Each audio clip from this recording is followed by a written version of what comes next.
খুঁজে পায় না। মনে রাখবেন, যদি আপনি কাউকে কষ্ট দিয়ে থাকেন তাহলে আপনার মনের যে সুকুন, যে রাহাত, যে পিস, যে শান্তি, এটা হারিয়ে যাবে। এটা আল্লাহ তাআলার পানিশমেন্ট। একজন বান্দা যখন আর একজন বান্দায় কষ্ট দেয় তখন আল্লাহ তাআলা তার হৃদয়ের সমস্ত শান্তি কেড়ে নেয়, তার হৃদয়ে কোনো শান্তি থাকে না।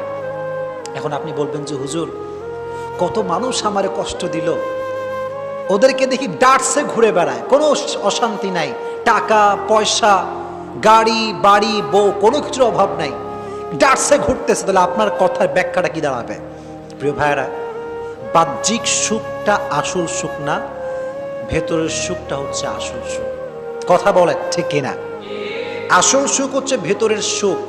পিস অফ হার্ট যার নাই, পিস অফ মাইন্ড যার নাই, তার পুরো পৃথিবী থাকলেও তার কোনো কিছু নাই। That means if you have the peace of heart,